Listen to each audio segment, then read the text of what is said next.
নমস্কার, আমি শুভাশিস। আমাদের একটা গল্প হোক ইউটিউব চ্যানেলে আপনাদের স্বাগত। আজকের গল্প বিভূতিভূষণ বন্দ্যোপাধ্যায়ের কাহিনী অবলম্বনে বামা। গল্প পাঠে এবং সমগ্র পরিচালনায় আমি শুভাশিস। বিশেষ সহায়তায় দেবযানী। পোস্টার এবং সাউন্ড এফেক্ট শুভ।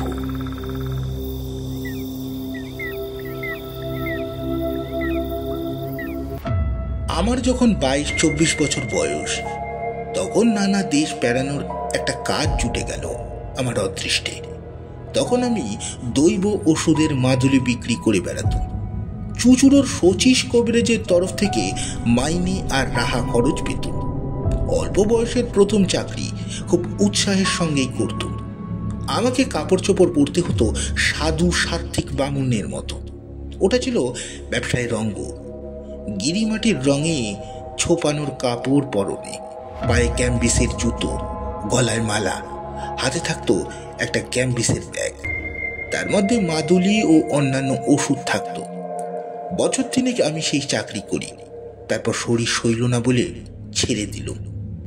একবার যাচ্ছি বর্ধমান জেলার মেমারি স্টেশন থেকে মাখমপুর বলে একটা গ্রামে। এটা মাদুলি বিক্রির জন্য নয়, মাখমপুরে শচীশ কবিরাজের শ্বশুরের বাড়ি। সেখানকার জমি জমার ওয়ারিশান দাঁড়িয়েছিলেন শচীশবাবু, শ্বশুরের ছেলেপুলে না থাকায়। আমাকে পাঠিয়েছিলেন পৌষ কিস্তির সময় জমি জমার খাজনা যতটা পারি আদায় করে আনতে। কিন্তু তা হলে পরনে আমায় গেরুয়া কাপড়, হাতে মাদুলি ও ওষুধ ভরা ক্যাম্বিসের ব্যাগ ইত্যাদি সবই ছিল। যদি পথে ঘাটে কিছু বিক্রি হয়ে যায়, কমিশনটা তো আমি পাবো। কখনো এই অঞ্চলে যাইনি। মেমারি স্টেশনে নেমে বেলা 2টোর সময় হাঁটছি, হেঁটেই চলেছি। পথ যেন ফুরোয় না। একটা জায়গায় ছোট একটা বাজার পড়ল, সেখানে কিছু খেয়ে নিয়ে আবার পথ হাঁটি।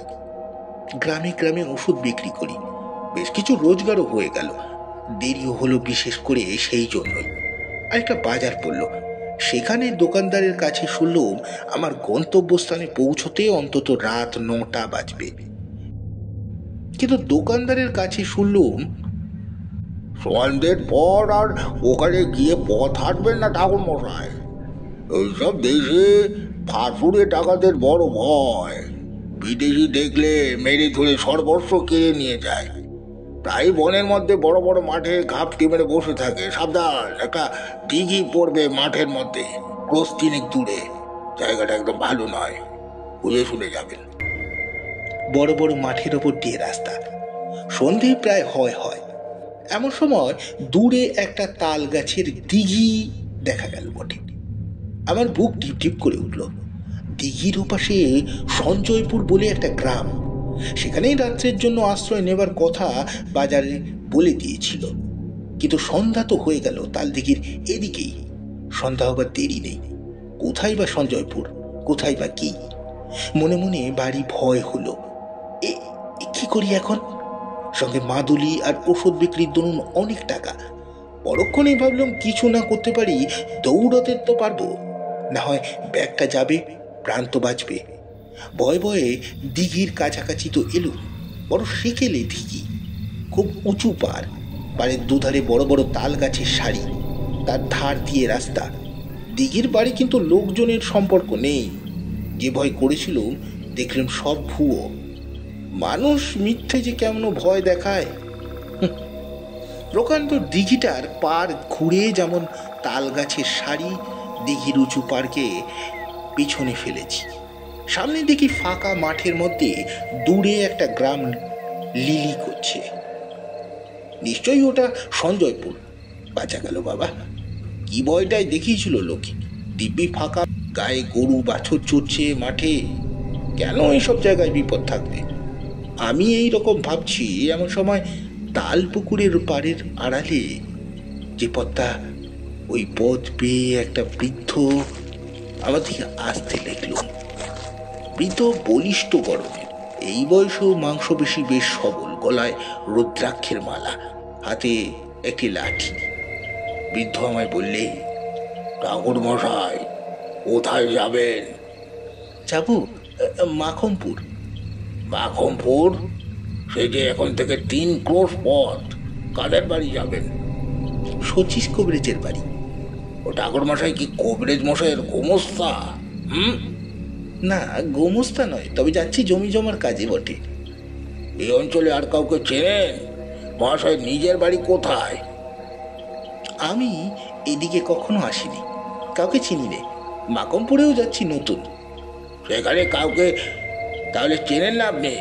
আপনাকেও চেনে না? না, কে চিনবে? আমার এই কথায় মনে হলো যেন বুড়ো একটু কি ভাবলে। তারপর আমায় বললে, কিছু যদি মনে না করেন একটা কথা বলি। রাত্রে আজকে দয়া করে আমার বাড়িতে একটু পায়ের ধুলো দিন না। আমরা যাতে পারোই, জল আচরণীয়, আপনার অসুবিধে হবে না। চণ্ডী মণ্ডপের পাশে বাইরে ঘর আছে, সেখানে রান্না বান্না করবেন, খাবেন। আসুন না, দয়া করে আসুন। আমি বৃদ্ধের কথায় ভারী সন্তুষ্ট হলুম। সত্যি তো, সেকালের লোকেরা অন্য ধরনের শিক্ষার মানুষ। অতিথি অব্যাগতদের সেবা করেই এদের তৃপ্তি।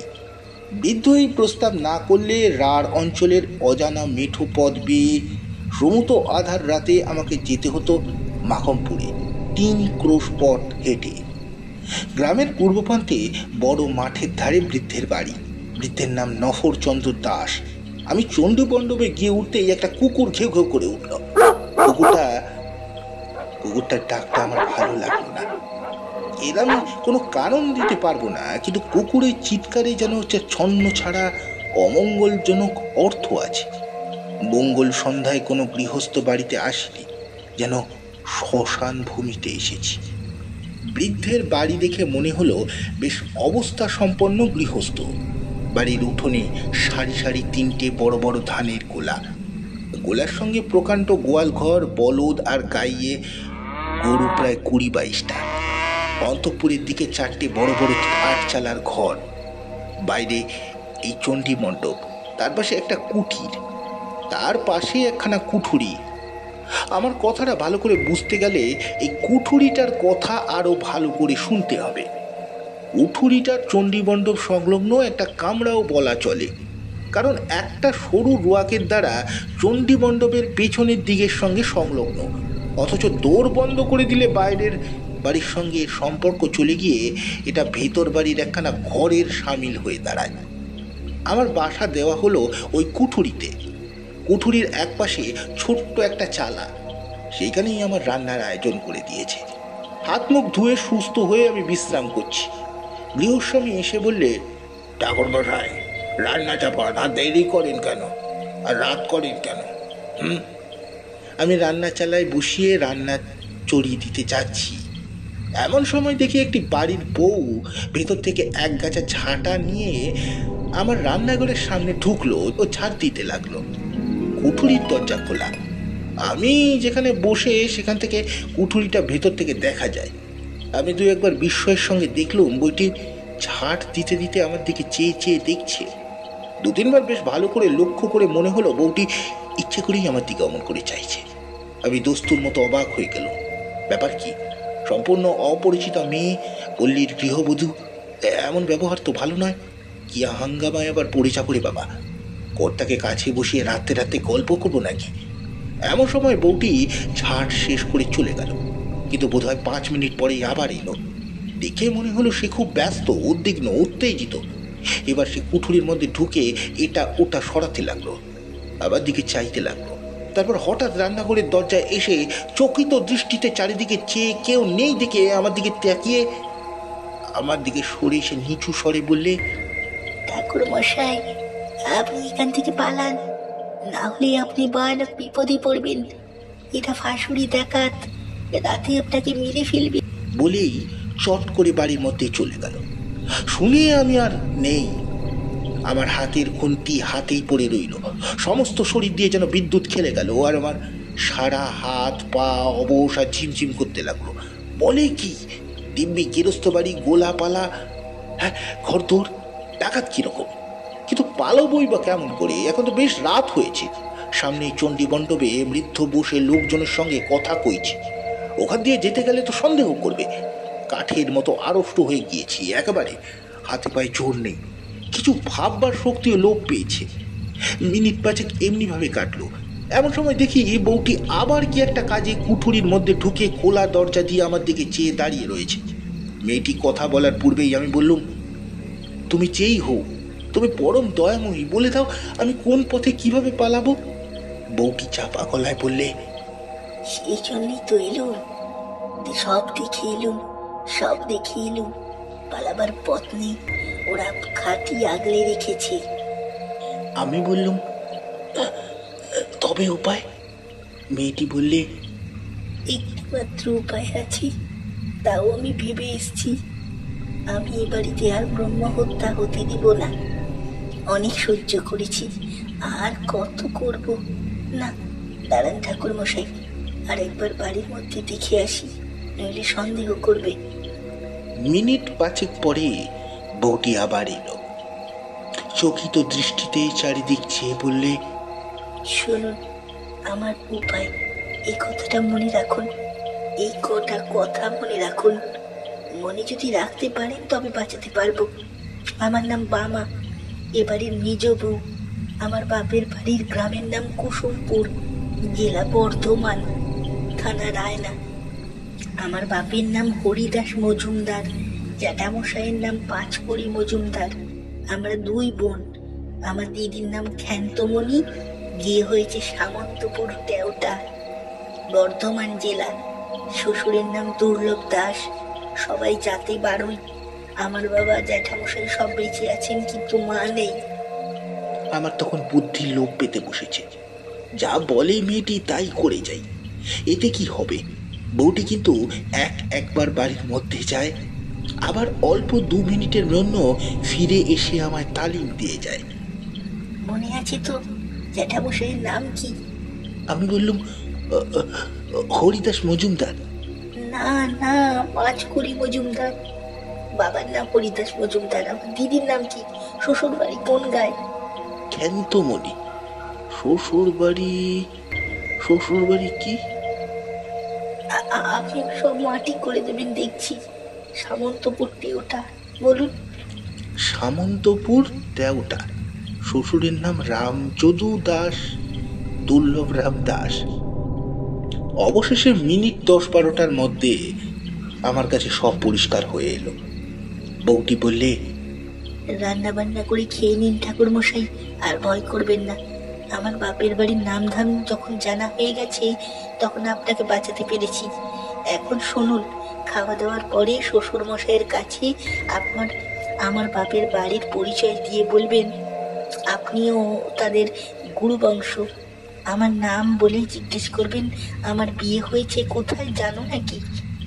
গলা যেন না কাঁপে, কোনো সন্দেহ যেন না হয়। আমি চললুম, আবার আসবো। আপনি শ্বশুরকে বলার পরে কিন্তু দেরি করবেন না, বেশি বিপদ কখন হয় বলা যায় না। রান্না খাওয়া শেষ না করলেও তো সন্দেহ করতে পারে। রান্না খাওয়া করতেই হলো। রাত্রের অন্ধকার তখন বেশ ঘন হয়ে এসেছে। রাত আন্দাজ 10টার কম নয়। আহারাদির পর নিজের কুঠুরিতে বসেছি, আর আমার মনে হচ্ছে এবারে সবাই যেন খাড়ায় রামদাতে শান দিচ্ছে আমার গলাটি কাটার জন্য। এমন সময় গৃহস্বামী আমার জন্য পান নিয়ে এলেন। সে বললেন, কি ঠাকুর মশাই, আর রাতি হলো? এখন দিব্যি করে শুয়ে পড়ুন, মশারি টাঙিয়ে দিয়ে যাচ্ছি। রাত হয়েছে, আর দেরি করবেন না। আমি বললুম, হ্যাঁ, একটা কথা বলি। আমার এক মন্ত্র শিষ্যা বাড়ির আমাদের এক মন্ত্র শিষ্য বাড়ি কুসুমপুর, থানা রায়না, নাম পাঁচকড়ি হরিদাস মজুমদার। তার একটি মেয়ের নাম বামা। এইদিকেই কোথাও বিয়ে হয়েছে। তারা যাতে তোমাদের বাড়ুই কিনা, তাই হয়তো চিনলেও চিনতে পারো। মেয়েটির জ্যাঠা দুর্লভ রাম পাঁচকড়ি, হ্যাঁ, আমায় বলে দিয়েছিল মেয়েটির শ্বশুর বাড়ি খোঁজ করে একবার সেখানে যেতে। তা যখন এলাম এদেশে। আমার কথা শুনে বৃদ্ধ কেমন যেন হয়ে গেল। আমার দিকে অবাক হয়ে চেয়ে বললে, কুসুমপুরের হরিদাস মজুমদার, বামা, আর তাদের আপনি চিনলেন কি করে? বামার কথা স্মরণ করে গলা না কাঁপিয়ে দৃঢ় স্বরে বললুম, আমি যে তাদের গুরুবংশ, আমার বাবার ওরা মন্ত্র শিষ্য কিনা। বৃদ্ধ তাড়াতাড়ি বললে, বসুন বসুন, আমি আসছি। আমি একটা কুঠুরির মধ্যে বসে রইলুম। সন্দেহ আর ভয় তখনও কিছুই যায়নি। আর এরা যে গুরুদেবকে রেহাই দেবে তা কে বলেছে। কিছুক্ষণ পরে বৃদ্ধ ফিরে এলো। পিছনে সেই বধূটি আর একজন ষণ্ডা মার্খা গোছের যুবক, একজন প্রৌঢ়া স্ত্রী লোক, সম্ভবত বৃদ্ধের স্ত্রী। বৃদ্ধ বললেন, এই যে বামা ঠাকুর মশাই, আমার মেজ ছেলের সঙ্গে, এই যে আমার মেজ ছেলে শম্ভু। কর করো কর করো, মেজ বৌমা, দেখো তো চিনতে পারো নাকি একে? চমৎকার অভিনেত্রী বটে বামা, অদ্ভুত অভিনয় করে গেল বটে। ঘোমটা খুলে হাসি মুখে সে আমার পায়ের ধুলো নিয়ে প্রণাম করলে, গলায় আঁচল দিয়ে। জীবনদাত্রী দয়াময়ী বামা। আমার চোখে প্রায় জল এসে পড়ল। তারপর সে রাত্রি তো কেটে গেল। খাবারের জল দেবার ছুতো করে এসে বামা আমায় আশ্বাস দিয়ে গেল। সে বললে, বিপদ কেটে গেছি। আমার আমার চোখে না পড়লে সর্বনাশ হতো, ভিটেতে ব্রহ্ম হত্যা হতো। অনেক হয়েছে, এই কুঠুরিতে, বিছানায়, মেঝেতে অনেক লাশ পোতা। আমার মনের অবস্থা বলবার নয়।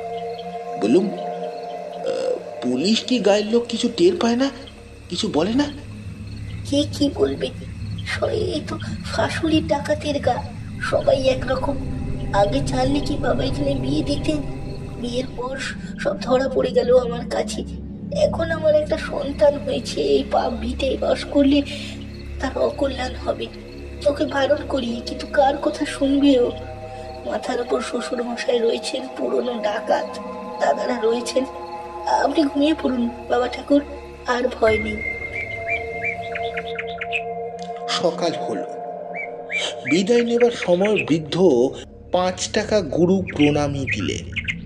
বামাকে আড়ালে ডেকে বললুম, তুমি আমার মা, আমার জগদ্ধাত্রী, আশীর্বাদ করি চির সুখী হও মা। বামার মতো বুদ্ধিমতী নারী জীবনে আর আমার চোখে পড়েনি। কতকাল হয়ে গেল, এই বৃদ্ধ বয়সেও সেই দয়াময়ী পল্লীবধূটির স্মৃতিতে আমার চোখের জল এসে পড়ে। শ্রদ্ধায় মন পূর্ণ হয়ে ওঠে।